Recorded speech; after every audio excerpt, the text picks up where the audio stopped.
Of jy jou oggendkoffie geniet of besig is om iets te herstel, welkom by episode 68 van In Alle Erns.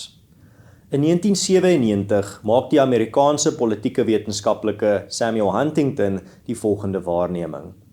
In die wêreld na die Koue Oorlog gaan die belangrikste verskille tussen mense nie ideologies, polities of ekonomies wees nie, maar kultureel. Huntington het voorspel dat wie is ons een van die lotsbepalende en deurslaggewendste vrae van die 21ste eeu gaan wees.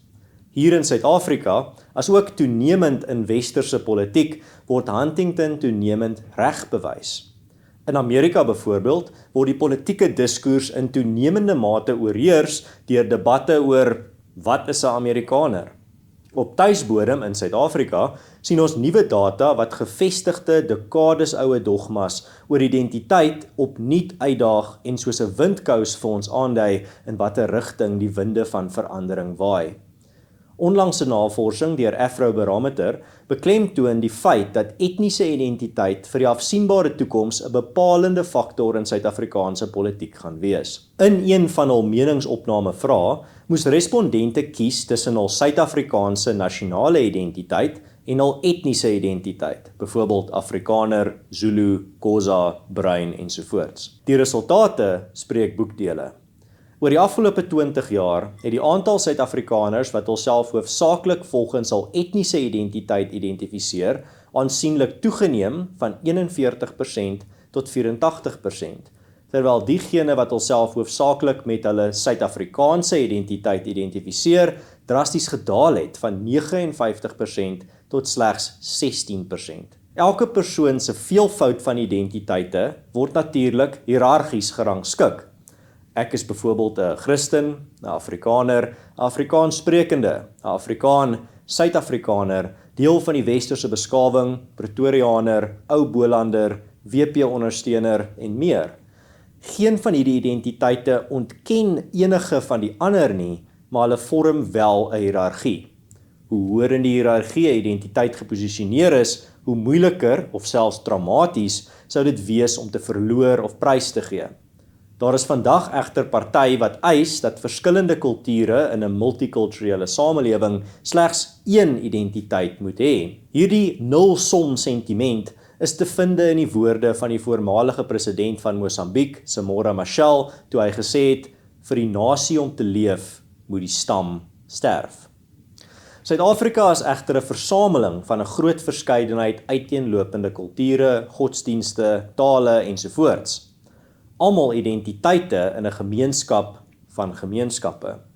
Ons land se geskiedenis is gevul met waarskuwingsverhale oor die gevolge van 'n sentrale mag wat probeer om verskillende kultuurgemeenskappe te standaardiseer tot 'n universele monokultuur, of deur hulle te dwing om hul moedertale of kulturele tradisies aan 'n enkele nuwe identiteit onderhoorig te stel.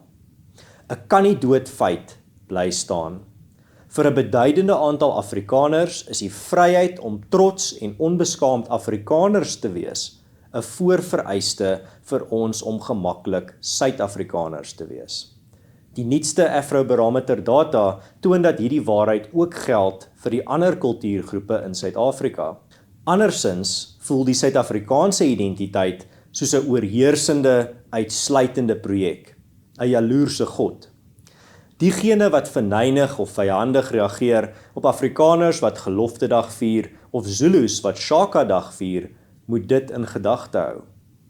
Die skrywes en uitlatings van sekere analiste en politici skep die indruk dat 'n sterk sin van kulturele identiteit nie vir almal toegelaat mag word nie, omdat dit volgens hulle verdelend en 'n bedreiging vir die harmonie en vrede in Suid-Afrika is. Daar word ook daarop aangedring dat alle landsburgers hul Suid-Afrikaanse identiteit primêr moet ag bo hul ander identiteite. Hierdie visie is egter onversoenbaar met die werklikheid.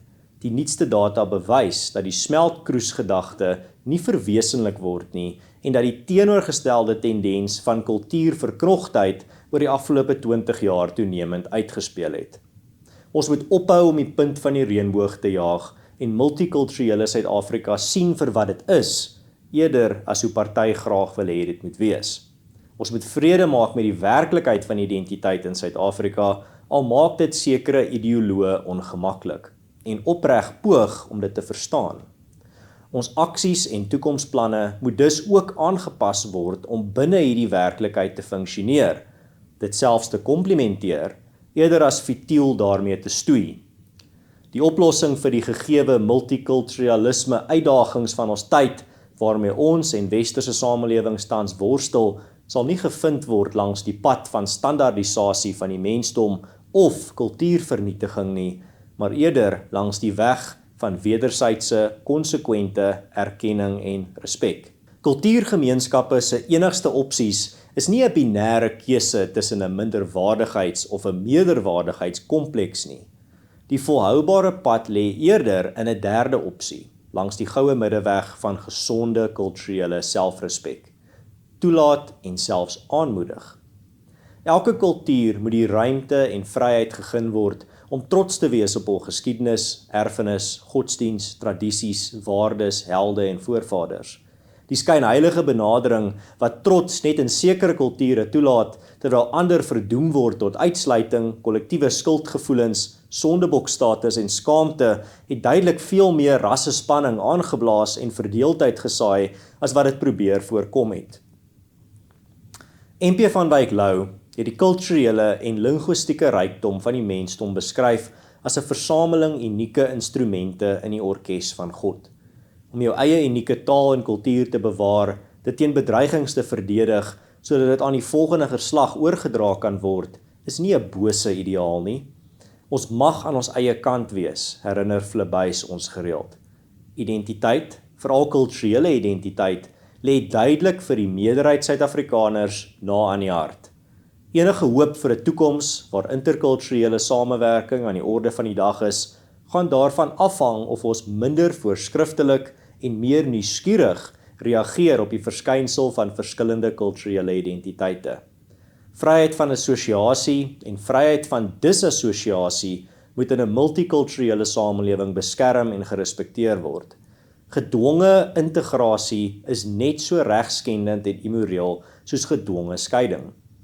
Kom ons moedig wederwysige erkenning en respek aan en ondersoek hoe die verskillende inheemse kultuurgemeenskappe van Suid-Afrika, wit, bruin en swart, hierdie suidpunt van Afrika elkeen op sy eie manier ervaar en waardeer. Om te dink dat die toring van Babel vandag deur 'n smeltkroes mengelmoes monokultuur staan gemaak kan word, is wensdenkery van die eerste water.